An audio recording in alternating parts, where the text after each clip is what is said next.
بسم الله الرحمن الرحيم الحمد لله رب العالمين والصلاة والسلام على سيد المرسلين وعلى آله وصحبه أجمعين.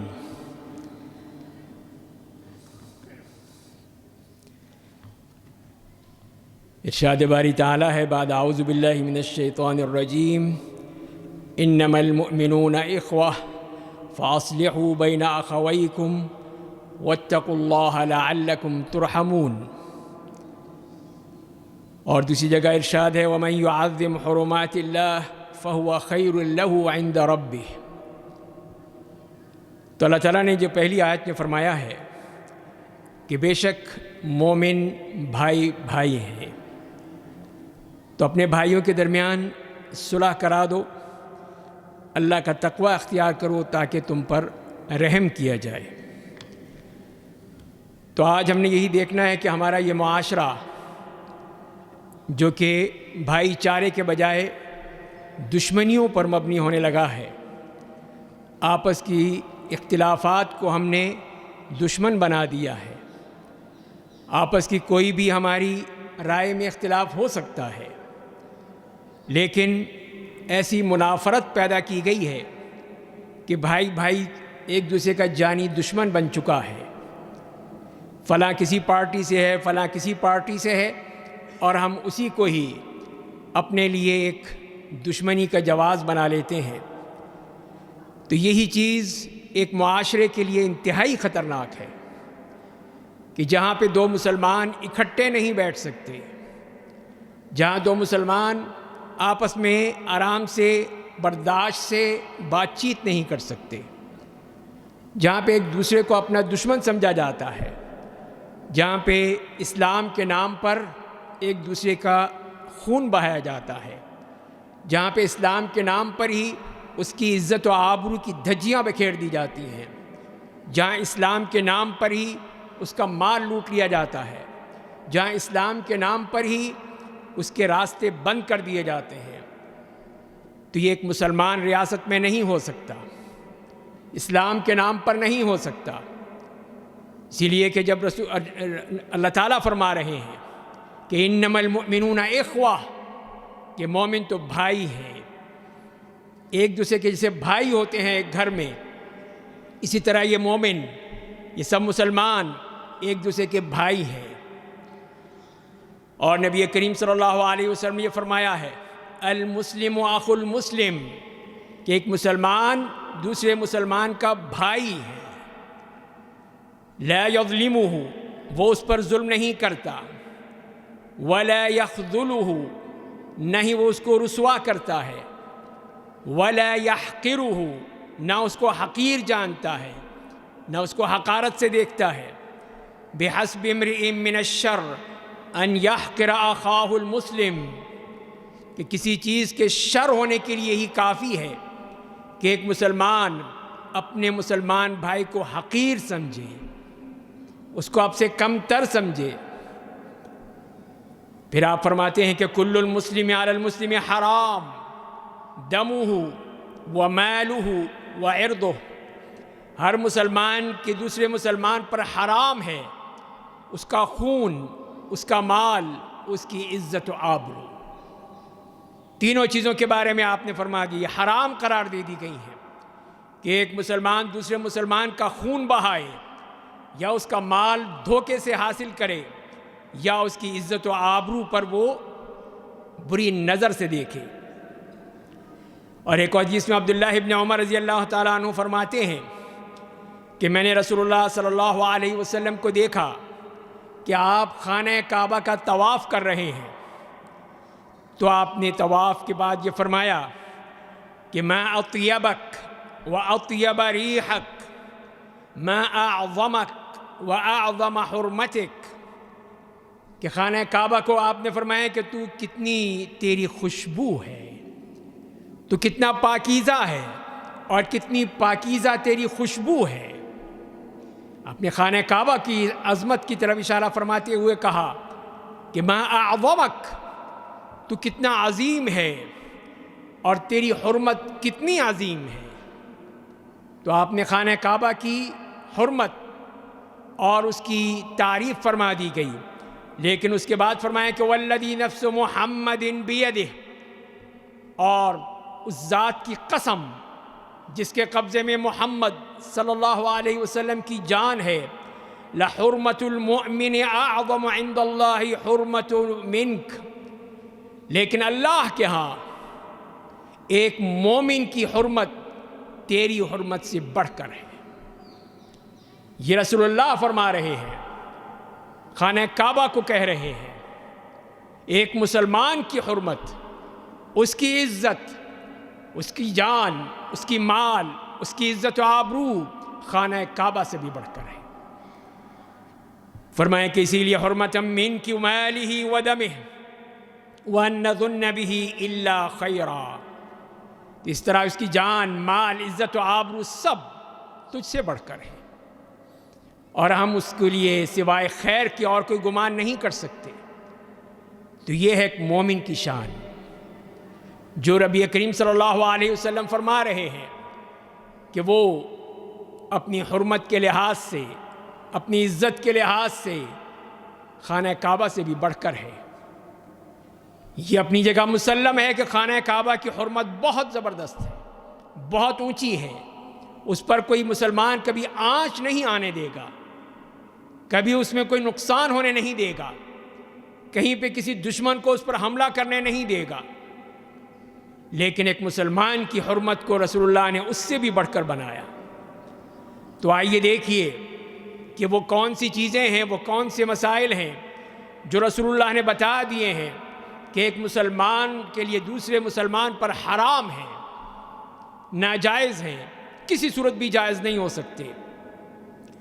پہلی چیز یہ ہے کہ لا یکفرہ، کہ وہ اس کی تکفیر مت کرے۔ ایک مسلمان جس کو ہم جانتے ہیں کہ مسلمان ہے، تو دوسرے مسلمان کے لیے جائز نہیں ہے کہ وہ اس کو کافر کہے۔ یہ کافر کہنا یہ بہت بڑا گناہ ہے۔ کوئی بھی مسلمان دوسرے مسلمان کو کافر کہتا ہے تو نبی کریم صلی اللہ علیہ وسلم نے فرمایا ہے، اگر کوئی شخص، کوئی بھی مسلمان دوسرے مسلمان کو کافر کہتا ہے تو دونوں میں سے ایک اس کا مستحق ہو جاتا ہے۔ دیکھ لیجئے، یا تو جس کو کہا جا رہا ہے واقعی وہ کافر ہے تو وہ کافر کہلانے کا مستحق ہے، اگر وہ نہیں ہے تو یہی بات اسی طرف لوٹ آئے گی جس نے کہا ہے، اور وہ پھر اس گناہ کا اصل مستحق بن جائے گا۔ تو اسی لیے یہ کہنا انتہائی غلط ہے۔ اگر تو آپ کسی مسلمان بھائی کو کہتے ہیں جو لا الہ الا اللہ محمد الرسول اللہ کہہ چکا ہے، اس کو آپ کیسے کافر کہہ سکتے ہیں؟ جب تک کہ آپ کے پاس کوئی ثبوت نہ ہو، کوئی دلیل نہ ہو، اس وقت تک آپ نہیں کہہ سکتے۔ جو کہتا ہے اگر وہ غلط کہہ رہا ہے تو وہ خود اس کی طرف لوٹ آئے گی اور وہ خود اس کا ذمہ دار بن جائے گا۔ اسی طرح ایک اور حدیث میں آپ نے فرمایا کہ من رما مؤمنا بکفر فہو کقتلہ، کہ جو بھی کسی مسلمان کو کافر کہتا ہے، کافر ہونے کا طعنہ دیتا ہے، وہ اس طرح ہے جیسے اس نے اس کو قتل کر دیا ہے، اس کے قتل کر دینے کے برابر ہو سکتا ہے۔ تو دیکھ لیجئے کہ ہمیں رسول اللہ صلی اللہ علیہ وسلم نے کتنی سختی سے منع کیا ہے کہ کوئی بھی مسلمان دوسرے مسلمان کو کافر نہیں کہہ سکتا۔ یہ کافر بنانے کی مشینیں بنا رکھی ہیں بعض لوگوں نے، یہ کسی طور پہ بھی جائز نہیں ہے۔ اس لیے کہ جو بھی اپنے ایک مسلمان بھائی کو کافر کہتا ہے، اس کا مطلب یہ ہوا کہ اس نے اس کا مال، اس کا خون، اس کی عزت و آبرو اپنے لیے حلال کر لی ہے۔ اس لیے کہ کافر کے لیے قتل ہو سکتا ہے، تو ایک کافر جب کہہ دینا تو اس کا مطلب یہ ہے کہ وہ ہر طرح سے اس کے لیے حلال ہے۔ اور دوسری بات یہ ہے کہ اس نے یہ حکم لگا دیا ہے کہ اللہ تعالیٰ اس کو معاف نہیں کرے گا۔ تو کون ہوتا ہے جو یہ کہنے والا کہ تو کافر ہے، تو جنت میں نہیں جائے گا؟ کس کو حق حاصل ہے؟ یہ کسی کو حق حاصل نہیں ہے۔ یہ صرف اللہ کا فیصلہ ہے کہ وہ فیصلہ کرے گا کہ کون جنت کا ہے، کون جہنم کا ہے، وہ اللہ کا فیصلہ ہے۔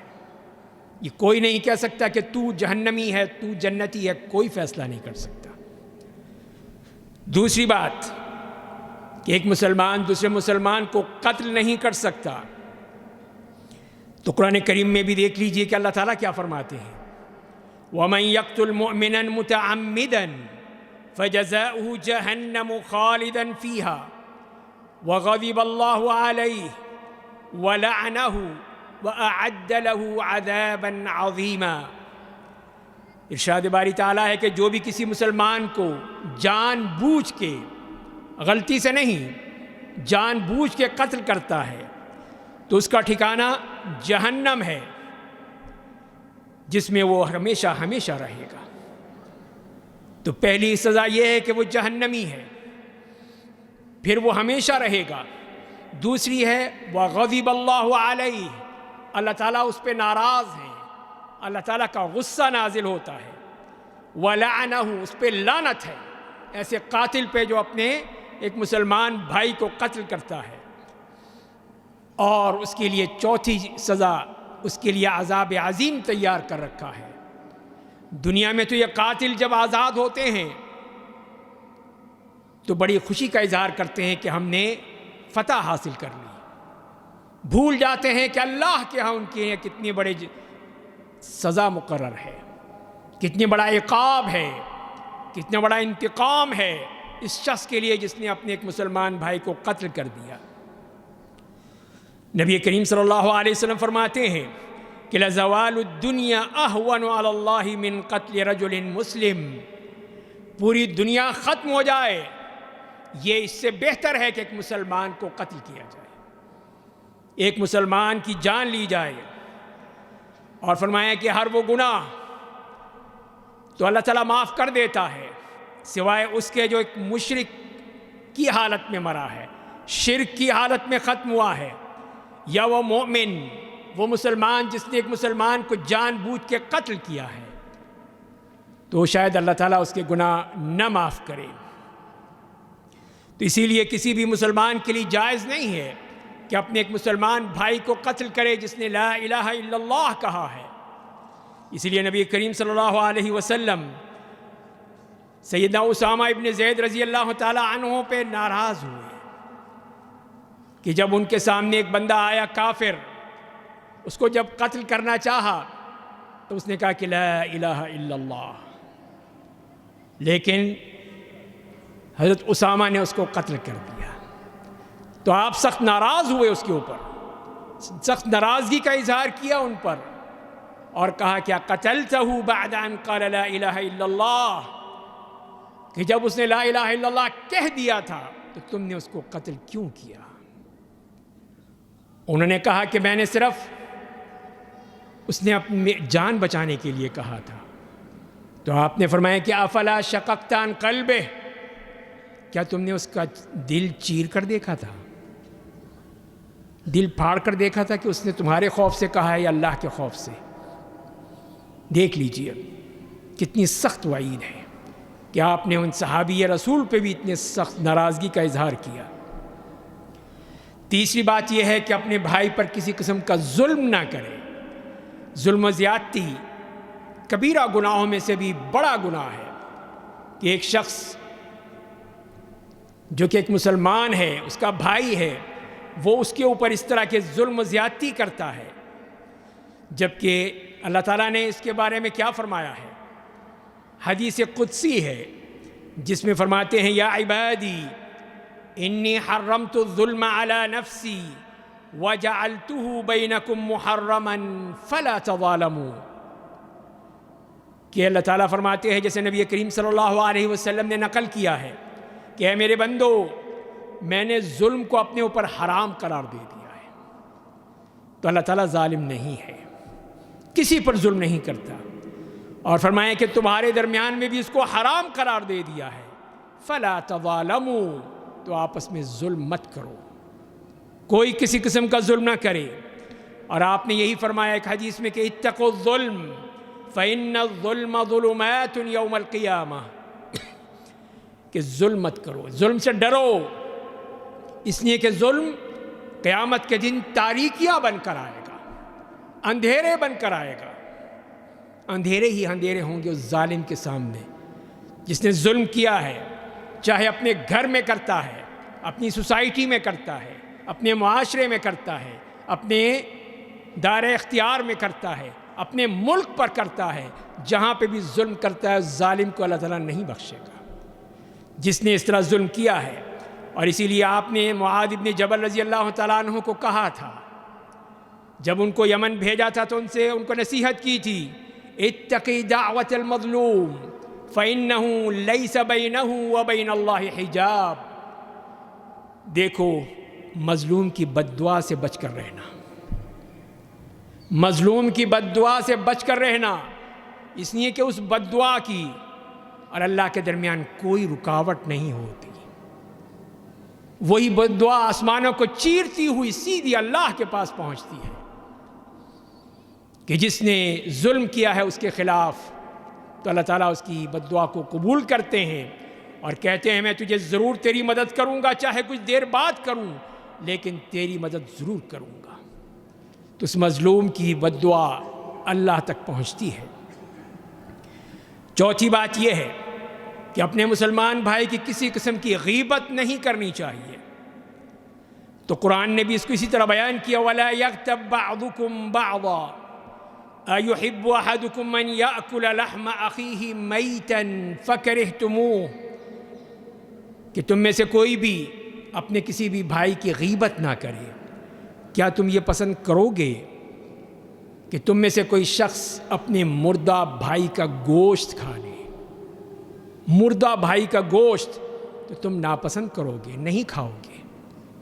تو غیبت میں بھی تو یہی ہے کہ جو کہ تمہارے سامنے نہیں ہے، غیر حاضر ہے، اور تم اس کی غیبتیں کر رہے ہو، اور ہم بڑے شوق سے یہ اپنے مردہ بھائی کا گوشت کھاتے ہیں، بڑا اچھا لگتا ہے ہم کسی مسلمان بھائی کی غیبت کریں۔ تو اسی لیے اللہ تعالیٰ نے کتنی سختی سے اور کتنی ایسی مثال دے کے بتایا ہے کہ یہ غیبت کتنا بڑا گناہ ہے۔ تو اسی لیے رسول اللہ صلی اللہ علیہ وسلم نے فرمایا ہے کہ اے وہ لوگوں جو اپنی زبان سے ایمان لائے ہو لیکن ایمان دل میں نہیں پہنچا ہے، دل خالی ہے، دل میں ایمان نہیں ہے، دیکھو مسلمانوں کی غیبت مت کرو، اور دیکھو ان کی جو گناہ ہیں، ان کے جرائم ہیں، اس کا تجسس مت کرو، اس کے پیچھے مت جاؤ، اور جو بھی کسی کے جرم کی تلاش میں جاتا ہے، کسی کے پیچھے جاتا ہے دیکھنے کے لیے کہ وہ کیا کرتا ہے، تو جس طرح کسی نے بھی اس قسم کی چیز کی تلاش کی، اس کے پیچھے گیا، تو اللہ تعالیٰ اس کی بھی گناہوں کو پھر تلاش کرتے ہیں۔ جب کوئی بچانے والا نہیں ہوگا اس وقت اللہ تعالیٰ اس کے سارے گناہوں کو لے آئیں گے، اور پھر اس کے گناہوں کو اس طرح سامنے لائیں گے اس دنیا میں کہ اس کو اس کے گھر میں اس کا راز فاش کر دیا جائے گا۔ جو دوسروں کے راز تلاش کرتا رہتا ہے، جو دوسروں کے خلاف تجسس کرتا ہے، تو اللہ تعالیٰ بھی پھر اس کو معاف نہیں کرتے، پھر اس کی بھی تمام رازداری لوگوں کے سامنے فاش ہو جاتی ہیں، سب دیکھتے ہیں کہ وہ آدمی کیا ہے۔ اور پانچویں بات یہ ہے کہ لا یحسدہ، کہ حسد نہیں کرتا۔ تو نبی کریم صلی اللہ علیہ وسلم فرمائے کہ لا تحاسدوا، آپس میں حسد مت کرو۔ حسد کا مطلب یہی ہوتا ہے کہ ایک مسلمان یہی چاہتا ہے کہ دوسرے مسلمان کے پاس جو نعمت ہے وہ نعمت ختم ہو جائے، وہ نہیں پسند کرتا کہ اس کے پاس اچھی گاڑی ہو، اچھا گھر ہو، اس کے بچے، اس کے گھر والے خوش خرم رہتے ہوں، تو وہ اس طرح کی باتیں کرتا ہے، اس طرح کی بد دعائیں دیتا ہے، اس طرح کی نظر لگانے کی کوشش کرتا ہے کہ سب تباہ و برباد ہو جائے۔ تو یہی وہ حسد ہے جس کے بارے میں قرآن نے یہی کہا کہ وَمِن شَرِّ حَاسِدٍ اِذَا حَسَد، اور حاسد کے شر سے پناہ مانگی گئی ہے جب وہ حسد کرتا ہے۔ تو اسی لیے نبی کریم صلی اللہ علیہ وسلم نے یہی فرمایا ہے کہ تمہارے اندر بھی وہ بیماری آ چکی ہے جو پچھلی قوموں میں تھی۔ وہ کیا ہے؟ آپ نے فرمایا کہ الحسد والبغضاء، حسد اور بغض، یہ وہ بیماری ہے جو بہت پرانی بیماری ہے، یہ تم میں بھی آ چکی ہے۔ اور آپ نے فرمایا کہ یہی حالقہ ہے۔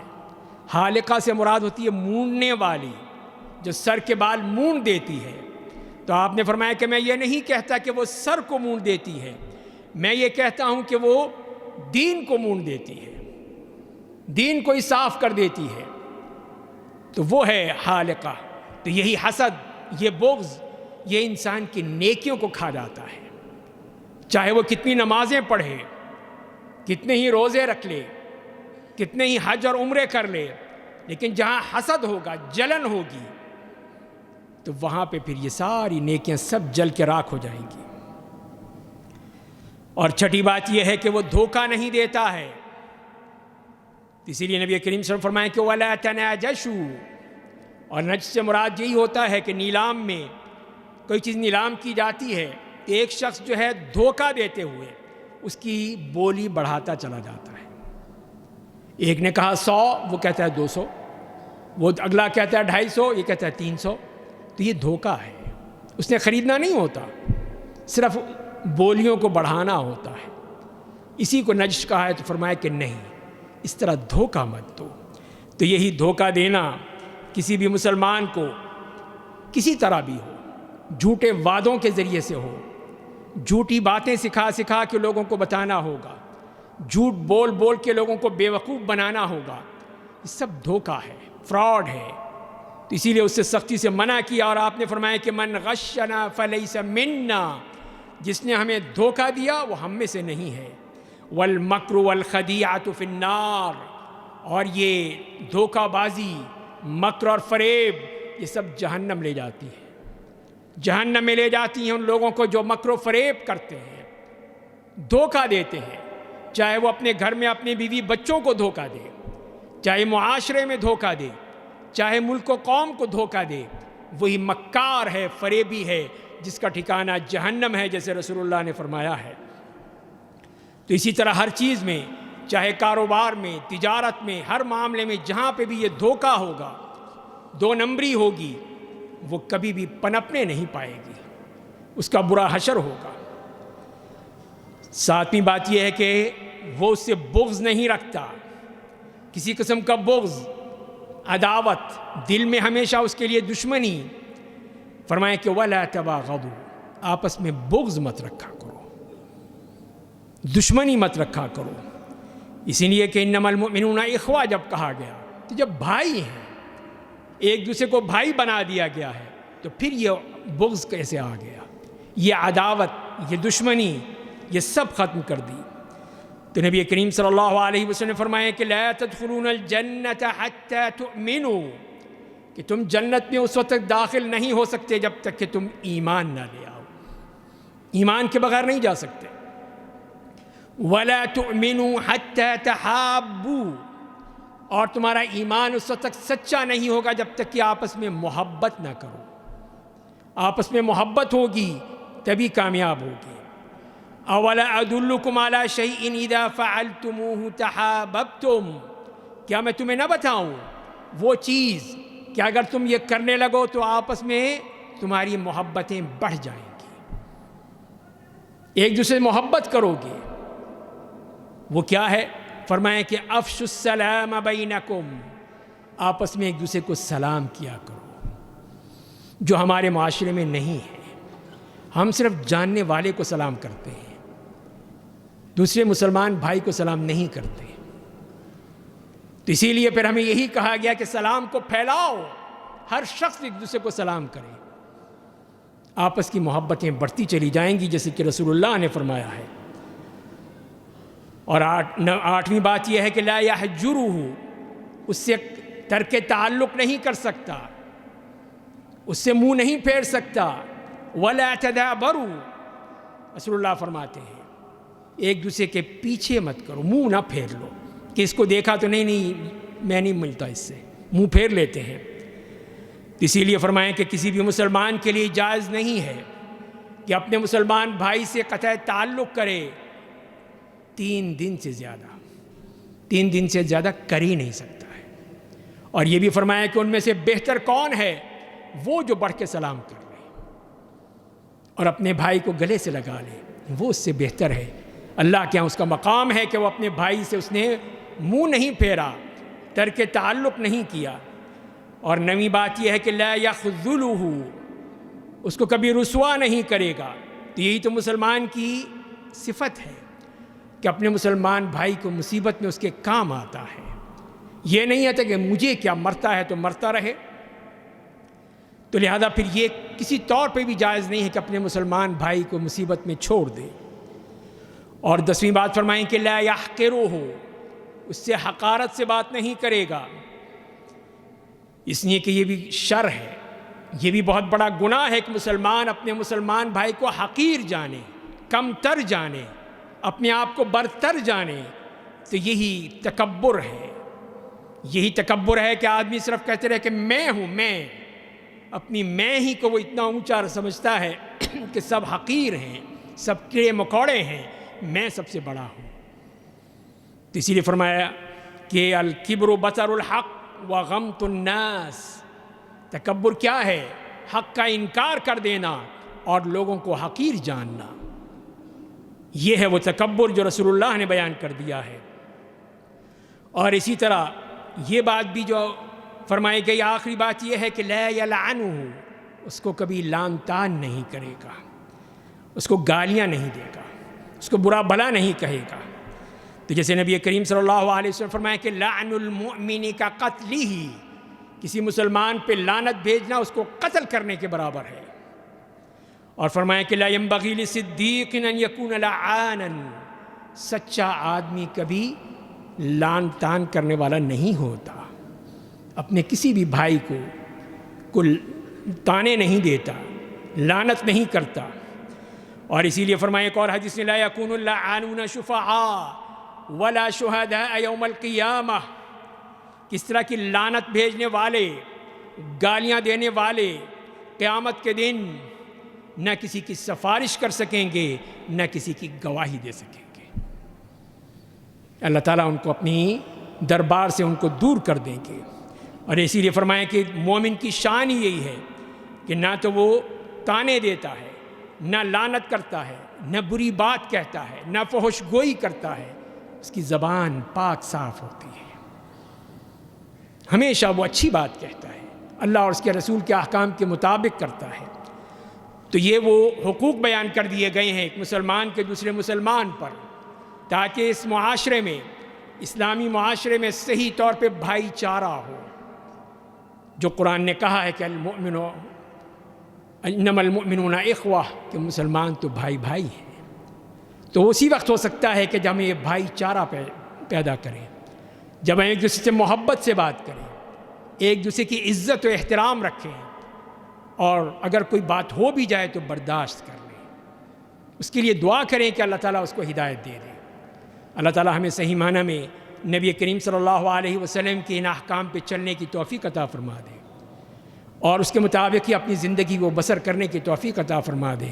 اقول قولی ھذا واستغفر اللہ لی ولکم ولسائر المسلمین من کل ذنب فاستغفروہ انہ هو الغفور الرحیم۔ إن الحمد لله نحمده ونستعينه ونستغفره ونعوذ بالله من شرور أنفسنا ومن سيئات أعمالنا، من يهده الله فلا مضل له ومن يضلله فلا هادي له، وأشهد أن لا إله إلا الله وحده لا شريك له، وأشهد أن محمدًا عبده ورسوله۔ يا أيها الذين آمنوا اتقوا الله حق تقاته ولا تموتن إلا وأنتم مسلمون۔ يا أيها الناس اتقوا ربكم الذي خلقكم من نفس واحدة وخلق منها زوجها وبث منهما رجالا كثيرا ونساء، واتقوا الله الذي تساءلون به والأرحام إن الله كان عليكم رقيبا۔ يا أيها الذين آمنوا اتقوا الله وقولوا قولا سديدا يصلح لكم أعمالكم ويغفر لكم ذنوبكم، ومن يطع الله ورسوله فقد فاز فوزا عظيما۔ أما بعد فإن خير الحديث كتاب الله، وخير الهدي هدي محمد صلى الله عليه وسلم، وشر الأمور محدثاتها، وكل محدثة بدعة، وكل بدعة ضلالة، وكل ضلالة في النار. عباد الله، قال الله تعالى في كتابه المجيد: إنما المؤمنون إخوة فأصلحوا بين أخويكم واتقوا الله لعلكم ترحمون. وقال رسول الله صلى الله عليه وسلم: المسلم أخو المسلم لا يظلمه ولا يخذله ولا يحقره، بحسب امرئ من الشر أن يحقر أخاه المسلم. كل المسلم حرام دمه وماله وعرضه. وعن عبد الله بن عمر رضي الله عنهما قال: رأيت رسول الله صلى الله عليه وسلم يطوف بالكعبة ويقول: ما أطيبك وأطيب ريحك، ما أعظمك وأعظم حرمتك، والذي نفس محمد بيده لحرمة المؤمن أعظم عند الله حرمة منك، ماله ودمه، وأن نظن به إلا خيرا. فإذا ما هي حقوق المسلم على المسلم؟ كيف يكون حرمة المسلم على أخيه المسلم؟ فمن ذلك لا يكفره، فقد حذر النبي صلى الله عليه وسلم من أن يكفر المسلم أخاه المسلم، فقال: أيما رجل قال لأخيه يا كافر فقد باء بها أحدهما. وقال أيضا: من دعا رجلا بالكفر أو قال عدو الله وليس كذلك إلا حار عليه، أي رجع عليه القول. وقال أيضا: من رمى مؤمنا بكفر فهو كقتله. ومن كفر أخاه المسلم وقع في مصيبتين: الأولى أنه استحل دمه وماله وعرضه، والأخرى حكم على أخيه أن الله تعالى لا يغفر له أبدا ولا يرحمه ولا يدخله في الجنة ويخلده في النار، وهذا من أعظم البغي. ثانياً لا يقتله.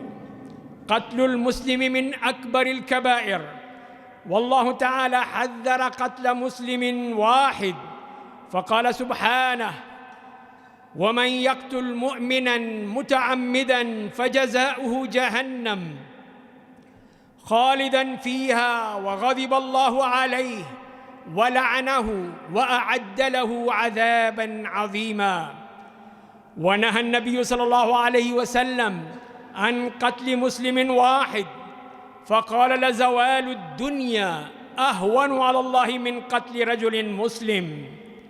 وقال أيضا: كل ذنب عسى الله أن يغفره إلا من مات مشركا أو مؤمن قتل مؤمنا متعمدا.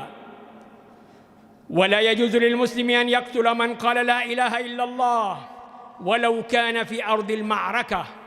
فلذلك غضب النبي صلى الله عليه وسلم على أسامة بن زيد رضي الله عنهما حينما قتل رجلا قال لا إله إلا الله، فقال له: أقتلته بعد أن قال لا إله إلا الله؟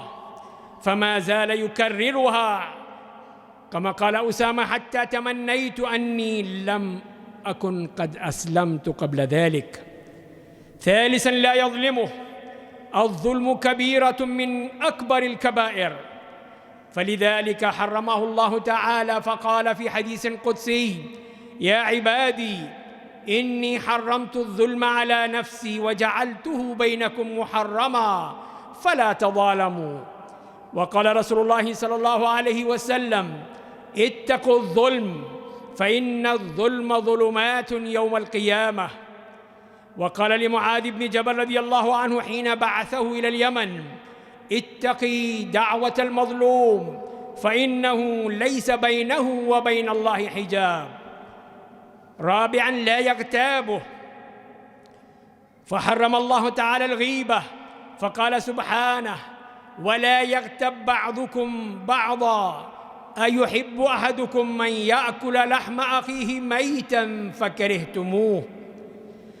وقال النبي صلى الله عليه وسلم: يا معشر من آمن بلسانه ولم يدخل الإيمان قلبه، لا تغتابوا المسلمين ولا تتبعوا عوراتهم، فإنه من اتبع عوراتهم يتبع الله عورته، ومن يتبع الله عورته يفضحه ولو في بيته. وقال صلى الله عليه وسلم: ثكلتك أمك يا معاذ، وهل يكب الناس في النار على وجوههم أو على مناخرهم إلا حصائد ألسنتهم. خامساً لا يحسده، لقوله صلى الله عليه وسلم: لا تحاسدوا. والنهي للتحريم، لأن الحسد مرض خطير مهلك للقلوب وللدين والأخلاق، كما قال النبي صلى الله عليه وسلم: دب إليكم داء الأمم قبلكم الحسد والبغضاء، هي الحالقة، لا أقول تحلق الشعر ولكن تحلق الدين. سادساً لا يغشه، كما قال صلى الله عليه وسلم: ولا تناجشوا. والنجش هو الزيادة في السلعة، وهو الذي لا يريد شراءها، إما بنفع البائع بزيادة الثمن له، أو بإضرار المشتري بتكثير الثمن عليه. ويدخل في التناجش المنهي عنه جميع أنواع المعاملات بالغش ونحوه، كتدليس العيوب وكتمانها، وغش المبيع الجيد بالردي فيجعل الجيد أعلى والردي تحته، ومثل ذلك كثيراً في المعاملات. سابعاً لا يبغضه، لقوله صلى الله عليه وسلم: ولا تباغضوا. فقال صلى الله عليه وسلم: لا تدخلون الجنة حتى تؤمنوا، ولا تؤمنوا حتى تحابوا، أولا أدلكم على شيء إذا فعلتموه تحاببتم، أفشوا السلام بينكم.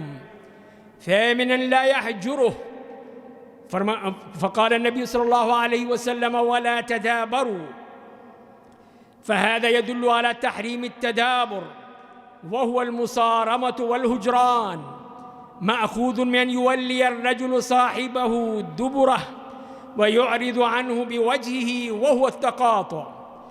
فقال صلى الله عليه وسلم: لا يحل لمسلم أن يحجر أخاه فوق 3 أيام، ولا يخذله، كما قال صلى الله عليه وسلم: المسلم أخو المسلم لا يظلمه ولا يخذله. وعاشراً لا يحقره، كما قال صلى الله عليه وسلم: ولا يحقره، بحسب امرئ من الشر أن يحقر أخاه المسلم. فالحديث يدل على تحريم احتقار المسلم لأخيه، والاحتقار ناشئ من الكبر. وقال صلى الله عليه وسلم: الكبر بطر الحق وغمط الناس. وأخيراً أن المؤمن لا يلعن أخاه المؤمن، فاللعن هو الطرد والإبعاد من رحمة الله، وقد حذر النبي صلى الله عليه وسلم من اللعن، فقال: لعن المؤمن كقتله. وقال: لا ينبغي لصديق أن يكون لعاناً. وقال صلى الله عليه وسلم: ولا يكون اللعانون شفعاء ولا شهداء يوم القيامة. وقال صلى الله عليه وسلم: ليس المؤمن بالطاعان ولا اللعان ولا الفاحش ولا البذيء.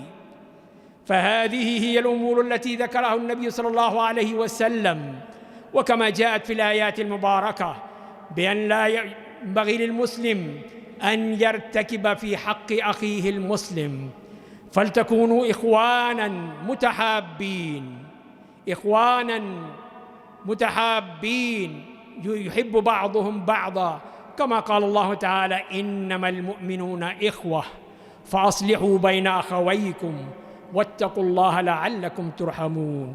أقول قولي هذا وأستغفر الله لي ولكم ولسائر المسلمين من كل ذنب فاستغفروه إنه هو الغفور الرحيم.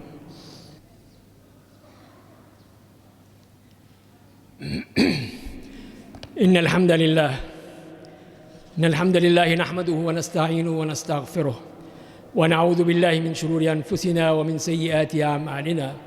من يهده الله فلا مضل له ومن يضلله فلا هادي له.